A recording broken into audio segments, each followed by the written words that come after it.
करते हैं फार्मा की। आज बड़े सेक्टर्स में एक सेक्टर जो क्लियरली ग्रीन में है वो है फार्मा। आज सुबह हमने बात भी की थी इसकी। कल भी ये बात हुई थी कि एक्चुअली उसको आप थोड़ा सा समझिए, वो जेनेरिक्स के ऊपर नहीं था, तो कल भी गिरावट में अच्छी रिकवरी फार्मा में आई थी और आज तो खैर फार्मा में शुरुआत अच्छी हुई। उसके बाद थोड़ी प्रॉफिट बुकिंग जरूर आई, लेकिन अभी भी स्टॉक्स ग्रीन में है। यतिन से समझते हैं कि पूरी कहानी क्या है। Yatin, good afternoon. Good afternoon. और येस्टरडे ऑब्वियसली जब ट्रंप साहब ने ट्वीट किया था और उन्होंने अपने सोशल मीडिया पे नेटवर्क पे डाला था कि फार्मा के अगेंस्ट एक बड़ा एग्जीक्यूटिव ऑर्डर वो साइन करेंगे जहां 90% तक हेल्थ केयर कॉस्ट कम हो जाएंगे, उसके बाद शेयरों में आपने एक नरमी देखी थी। आज इनफैक्ट निफ्टी फार्मा बाजार को आउट परफॉर्म कर रहा है।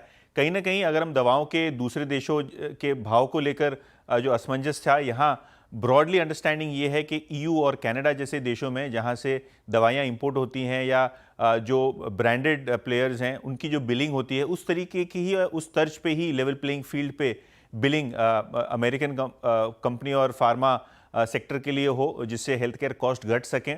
ऑब्वियसली अगर हम भारतीय कंपनियों की बात करें तो ऑलरेडी भारत जो है एक्सपर्टीज़ जो है जेनेरिक सेगमेंट से देखने को मिलती है वहाँ से, तो कहीं ना कहीं वहाँ ज़्यादा असर नहीं होगा। इनफैक्ट अगर हम दूसरी बड़ी कंपनियों की बात करें जैसे Pfizer, Eli Lilly, Amgen, Sanofi, Novartis, इनके शेयरों में कल तेज़ी देखने को मिली। तो जो बड़े ब्रांडेड प्लेयर्स हैं जिनकी महंगी दवाएं हैं यूएस मार्केट्स के लिए, वहाँ एक रिलीफ रैली थी। तो ऑब्वियसली अगर हम भारत की बात करें तो ज़्यादा असर नहीं देखने को मिलेगा। इनफैक्ट अगर हम बात करें ट्रंप के टैरिफ ऑर्डर की, तो यहाँ मैक्वेरी की एक रिपोर्ट आई है जहाँ उनको लगता है कि जो पहले से एक्सपेक्टेशन था बाजार में उससे कहीं डाइल्यूटेड आपको ये एग्जीक्यूटिव ऑर्डर देखने को मिला है हेल्थ केयर के ऊपर। इनफैक्ट फार्मा शेयरों में रिलीफ रैली वो एक्सपेक्ट कर रहे हैं और खास करके सन फार्मा में वो खरीदारी की एडवाइस दे रहे हैं 2100 के लक्ष्य के साथ। ट्रंप साहब को भी थोड़ी दवाइयों की ज़रूरत है वैसे लग रहा है। एनीवे यतिन, बहुत बहुत शुक्रिया। तो ये इस समय pharma stocks. Amar ji, good afternoon. Pharma आपकी पसंद में कोई स्टॉक होगा क्या? देखिए, ओवरऑल फार्मा में यदि मैं बात करूं तो एक औरोबिंदो फार्मा है, उस पे ज़रूर मतलब एक नज़र रखी जा सकती है from a long term perspective. अभी करीब 1200 के आसपास फिलहाल ये ट्रेड करता हुआ हमें दिख रहा है।